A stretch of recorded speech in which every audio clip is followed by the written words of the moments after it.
Good morning and welcome to another Tuesday Tour. It's John Sauter along with Michael Fairchild behind the camera from your Purdue Alumni Association on campus today in front of Memorial Gym. And so we're going to feature the Memorial Gym, but really pay more attention at the end to perhaps one of Purdue's most renowned alumni, players and coaches, and that's John Wooden, who got his start right here in the Memorial Gym. So that's what we're going to talk about today. We hope you enjoy this one. Very interesting things about both. So, Memorial Gymnasium opened in 1908, and it's a memorial gymnasium, and it's really dedicated to the unfortunate victims of the Purdue train wreck in 1903. 1903, there was a special train with over 900 people on it, 14 cars, headed to Indianapolis to play Indiana University, and there was a train wreck. It was a special train. Apparently the trains didn't know about each other, and there was a coal car on the track. The Purdue special train ran full speed into the coal truck, and significant damage, 17 people died. They decided to have a lasting memorial, and so a memorial gym came out of that tragedy. The steps leading up into Memorial Gym, there are 17 steps, one for each of the victims. You get inside, there's a nice plaque that actually has the name of those particular victims. And once again, it's Purdue's way of really paying tribute to those students, those who sacrifice their lives for the university, and it's just been a lasting tribute to that. So Memorial Gymnasium, when it opened in 1908, it was one of the best athletic complexes in the country, I'm told. They had a basketball court for sure. They had a running track, an elevated running track, 10 feet wide, that you could run around that 14 times, and that was a mile. I think today's co-rec you run around 7 times for a mile, so that gives you an idea of how much smaller it was. But in addition to the floor and the track, they had a swimming pool available. They had lockers for all the athletes. They had lounges for the students and the athletes. They had a trophy case area. It was quite a comprehensive facility. And so basketball, they could seat 2,000 actually at a basketball game. But it was also used for commencement. Commencement ceremonies were held here for many years. Near and dear to the students at the time, it was really the location of the Purdue Junior Prom. Junior Prom was the name of the big dance back in those days. And so it was the social event of the year. It would be held here usually starting about 9 o'clock at night, lasting till 2 or 3 in the morning. And big name bands would come in here. So you would hear Tommy Dorsey getting Sentimental Over You, and you could hear Glenn Miller, String of Pearls, and Russ Morgan, and you could hear Paul Whiteman and a variety of the big name bands who were actually playing here for the students as they would come to the dance.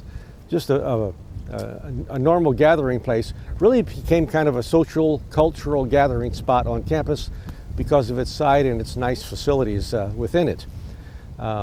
In addition, the building was used for something called the Athletic Carnival.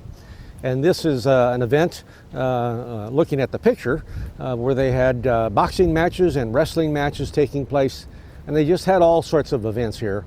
But perhaps it's most famously known as the basketball court on which John Wooden played. John Wooden, famous athlete, became a coach. Before we get to John, I want to talk about the building, what happened to it.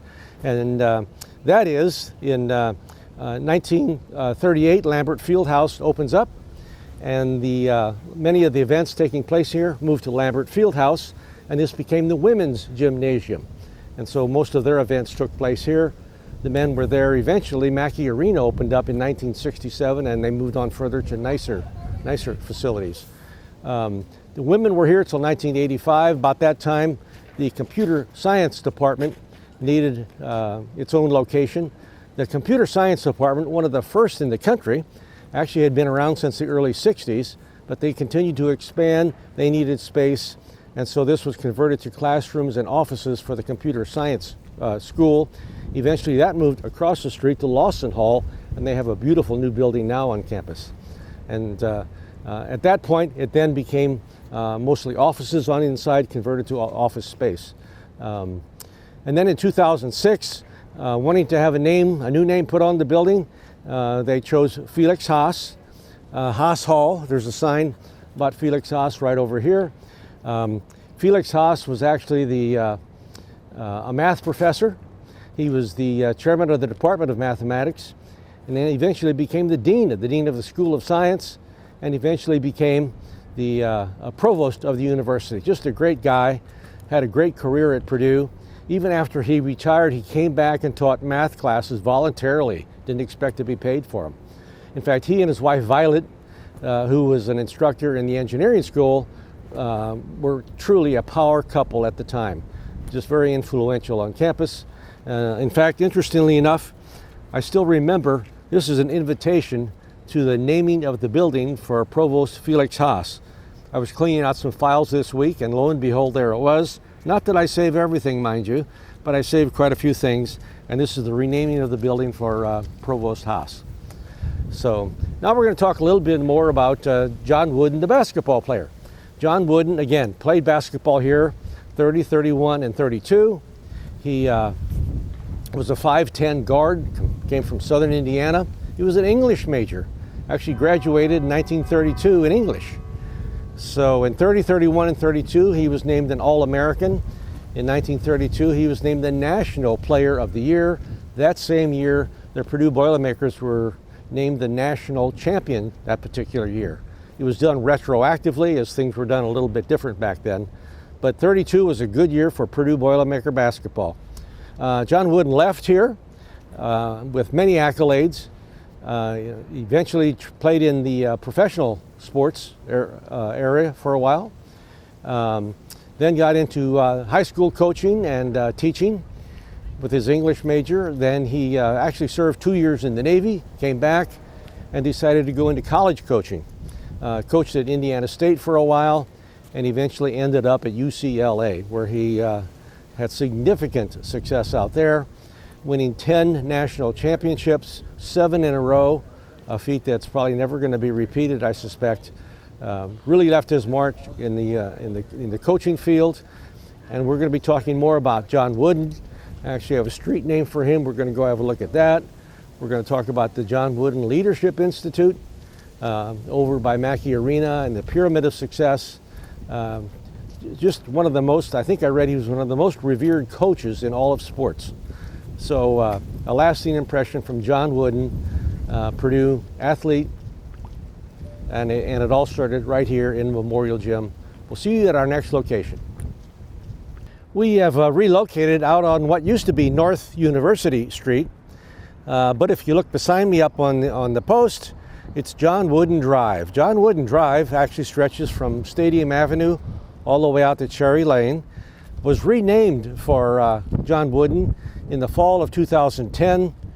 Coach Wooden passed away that spring, and Purdue thought it would be a fitting tribute, and it certainly is, as it passes by Lambert Fieldhouse. And of course, Ward Piggy Lambert was John Wooden's coach back then when they won the national championship. Past Mackey Arena, where we currently play basketball, past the Drew and Brittany Breeze Academic Center, on past Mollenkoff, all the sports complex really kind of connected to John Wooden. Of course, Mackey Arena, a special moment for John Wooden there in 1967. He actually brought his UCLA Bruins out here for the dedication game in Mackey Arena, 1967. In that fall, he came out and brought with him Lou Alcindor, today known as Kareem Abdul-Jabbar, and they played the Boilermakers, and of course we had Rick the Rocket Mount. Rick Mount played for the team back then in the dedication game. And don't you know, that game came down to the end, and we lost by 2 points, and we're not quite over that yet. But he left his mark in Mackey Arena. In fact, there's a location in Mackey Arena named the John Wooden Club, and that's for those who pay at a certain level and they want to be able to get snacks before, during, or after the game. John Wooden Club is there. A story I want to relay about John Wooden. The first coach to and player to be inducted in the Hall of Fame, but really known for his integrity and his character, because quite often it comes up, why didn't he coach at Purdue? Well, the timing was such, as I retrace his career, he was coaching at the time, actually at UCLA, when the Purdue coaching position opened up. He had 1 year to go on that contract. Purdue offered him a lot of money, a house, and a car. And in fact, his wife, Nell, was really preferring to live in the Midwest. But John Wooden, being John Wooden, he said, you know, I'm obligated for 1 more year on my contract. As part of my integrity, I'm going to stay here and finish out the contract with them. And of course, it turned out to be a great year. He stayed there and had all the success. But really, again, a tribute to John Wooden, his character, and all that he did, you know, for the game. And so now we're going to move over to another statue of John Wooden and his Pyramid of Success. We have relocated now to the northwest corner of Mackey Arena behind me, and next to a very impressive statue right here, John Wooden in front of his Pyramid of Success. John Wooden in his short pants. You know, he was a 5'10" guard, so this is about a third larger than life. But a very appropriate statue in front of, again, his Pyramid of Success. Really known for his leadership skills and his teaching. You know, he's written several books, either on his own or co-wrote with people about coaching techniques and those sorts of things. Many of them are must-read for coaches on their working their way up. So known a lot for leadership during the latter part of his career, did a lot of public speaking on that, very well-spoken man. And actually at Purdue took this one step further and established the John Wooden Leadership Institute. Kathy Wright Ager was instrumental in establishing that, and in fact went out to UCLA, went out to California and got his permission to put his name with the institute. So UCLA and Purdue University are the only two in the country that have his name attached to the Leadership Institute. The concept of the institute is to teach student athletes the basics of leadership. And so their regular classes are held, seminars are held, they bring in speakers on a wide variety of topics that speak to the student athletes. So by the time they graduate, they've got playing experience, they got a degree, but they really have some good leadership experience that has really served many athletes well. And a lot of that had to do with the Pyramid of Success. And so you see the basics: industriousness, friendship, loyalty, cooperation, enthusiasm is kind of the foundation, working its way all up to competitive greatness. And just a great philosophical building block approach to think of leadership and success, you know, in whatever field you might be. John Wooden really brought that to basketball, to coaching, and really some perspectives to life. In fact, I want to close with some short, simple, inspirational messages that John Wooden put together. He's known for quite a few of these that he would use with his players and at some of his seminars. So I just identified 6, and I thought I'd read those to you. And they are: things turn out best for the people who make the best of the way things turn out. Do not let what you cannot do interfere with what you can do. Be more concerned with the character than with your reputation. Your character is what you really are, while your reputation is merely what others think you are. It's the little details that are vital. Little things make big things happen. Success is peace of mind, which is a direct result of self-satisfaction in knowing you did your best to become the best you are capable of becoming. And lastly, never mistake activity for achievement. So I hope that's brought back some memories for a lot of you, perhaps inspired with some of the quotes. Just a great story of John Wooden and Memorial Gym, where he got his start. We've enjoyed doing this one. We hope you enjoyed it. And so on behalf of Michael and your Purdue Alumni Association, hail Purdue.